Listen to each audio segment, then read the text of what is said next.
While the UK government struggles to deliver reliable mobile coverage across some rural communities, Somalia, a country that hasn't had a functioning central government for 3 decades, has built one of Africa's most resilient telecommunications networks. As a British researcher who conducts fieldwork in Somalia, I'm often struck by an ironic reality. I can find more reliable mobile coverage in hard-to-reach Somali villages than in certain parts of Manchester, where I'm from. This connectivity paradox highlights how necessity can drive innovation in unexpected places. Upon arriving in a new town or village in Somalia, I've grown accustomed to an intriguing sight.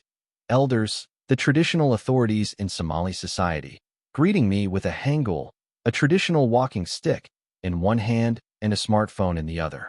It hasn't always been this way. In previous decades, making international calls often meant crossing borders into neighboring Ethiopia or Kenya. Now, video calls between rural communities within Somalia and their diaspora relatives, whether engineers in Oslo or banking executives in Toronto, are commonplace. Traditional village meetings are still held under the shade of a tree, but it's not unusual for elders to pause our conversation to patch in clan members from across the globe via WhatsApp. Somalia's telecommunications success story might seem counterintuitive. How has a country without a functioning central government for over 3 decades built one of Africa's most sophisticated mobile networks? The answer, in part, is that Somalia's telecom sector hasn't merely survived despite the conflict and state collapse. It has thrived because of it. When the Somali state collapsed in 1991, hundreds of thousands fled abroad. Those who remained became dependent on money from this diaspora, creating an urgent need for reliable communication networks. In the regulatory vacuum that followed, companies like Hormid Telecom stepped in, building extensive networks in the absence of government licenses or bureaucratic oversight. While these companies have since grown into powerful oligopolies, they've nonetheless delivered remarkable results. Somalia now has the cheapest mobile data rates in Africa and the 7th cheapest globally. Today, the relationship between telecoms companies and the fledgling, externally supported Somali federal government is a complex one.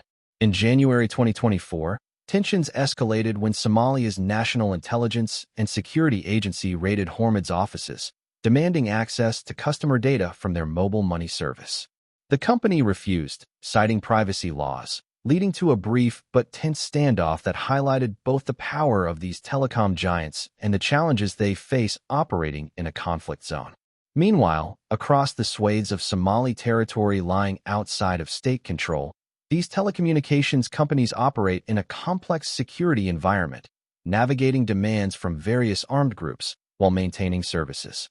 It is not despite, but because of this complex political environment that innovation continues to flourish. Somalia largely skipped the landline era entirely, leaping straight to mobile networks. Today, 4G coverage extends across major urban centers and trading routes. As of early 2024, 5G began to be rolled out by several of the major providers. More than 70% of Somalis use mobile money services like Hormid's EVC Plus or Telesom's ZAD, making the country one of the world's most advanced mobile money economies. This digital development varies significantly across Somalia's regions, with the relatively stable northern territories enjoying more consistent coverage than southern regions, where Al-Shabaab maintains a stronger presence. Nevertheless, even in contested areas, basic mobile services remain remarkably resilient. Somalia's telecommunications sector serves as a powerful reminder that so-called failed states can produce remarkably vibrant economic sectors and be hotbeds of innovation. The narrative of Somalia as simply a collapsed state misses the remarkable resilience and entrepreneurship that has emerged in this challenging environment. However, it's important to acknowledge that this success isn't without significant downsides. Inequality is extremely high, with the benefits of digital connectivity unevenly distributed. Large parts of rural Somalia still face connectivity challenges. While telecom companies like Hormid and Telesom have driven innovation, they function as oligopolies with considerable market power and political influence. The secret that makes the system work is that Somalia's digital infrastructure serves everyone's interests, even amid protracted conflict. The al-Qaeda-affiliated Islamist group Al-Shabaab makes sophisticated use of social media. Clans raise development funds through WhatsApp, NGOs deliver aid through mobile money, and nascent state authorities increasingly rely on digital services. This disparity tells us something important about innovation. Britain's sophisticated banking infrastructure, while advanced, may have actually slowed digital adoption. Meanwhile, Somalia's lack of formal institutions forced rapid innovation in mobile money and digital governance. As such, some Somali villages with dirt roads and minimal infrastructure enjoy more reliable mobile connectivity than certain neighborhoods in Manchester or other British urban areas. Building on this foundation of connectivity, the real revolution, however, has come in the last 5 years. A proliferation of cheap smartphones from Asia, combined with Somalia's low data costs, has transformed how Somali society operates. WhatsApp groups have become important coordination mechanisms for community action, particularly in areas where the state's reach is limited. These groups, often organized along clan lines, can be used to crowdfund everything from new schools and hospitals to road construction projects, intersecting with traditional, decentralized clan governance structures. A typical village, for instance, might have dozens of WhatsApp groups, each dedicated to specific community needs. One for emergency response, another for education initiatives, and others for political mobilization. The system's effectiveness presents an unexpected challenge to Western state-building efforts in Somalia, of which the UK has been a significant contributor over the past decade. Despite billions of dollars and decades of work trying to establish centralized government institutions, in large parts of Somalia, clan-based WhatsApp groups are often more successful at delivering basic services and maintaining order. This digital ecosystem is sophisticated and adapted to Somali society. When a development project is proposed, diasporas who donated money can watch live video updates of the construction progress. Voice messages allow illiterate elders to participate alongside educated diaspora members in decision-making processes. In one group I observed, a doctor in Sweden, a lawyer in Canada, and a traditional elder under a tree in Somalia were all actively participating in a discussion about building a new health clinic. A typical village in Somalia might have dozens of WhatsApp groups. The system isn't without its drawbacks, however. WhatsApp groups can exacerbate clan rivalries, with development projects often framed in terms of competition between different clans.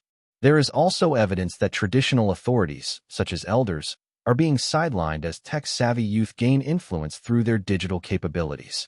Some diaspora members, overwhelmed by constant demands for contributions, resort to changing their phone numbers to avoid their obligations. This digital revolution has also transformed conflict dynamics. During recent fighting in a city in northern Somalia where I conducted fieldwork, clan militias used WhatsApp groups to coordinate their operations and raise funds from the diaspora. Smartphones became weapons in their own right, with users documenting attacks and broadcasting them live to global audiences. One local man I interviewed would deliberately run toward attacks with his smartphone, live streaming the events to diaspora members who could then mobilize support. This digital dimension of warfare, which has gained widespread attention in Ukraine, has been a reality in Somalia for years. Somalia's experience offers important lessons about development in the digital age. While the international community continues to push for conventional state building, Somalis have organically developed a hybrid system that combines traditional social structures with modern technology. It's a reminder that effective governance and development doesn't always follow Western state-centric models. It's also a compelling contrast to Britain, where despite being one of the world's wealthiest nations, many rural communities still struggle with basic mobile coverage. This digital transformation shows no signs of slowing. As one elder told me, gesturing with his smartphone, technology has advanced so many things. Even in the rural areas when they're milking the cows and goats, we introduce new family members through video calls. It's a powerful illustration of how digital innovation can flourish in the most unexpected places, even in the absence of a functioning state.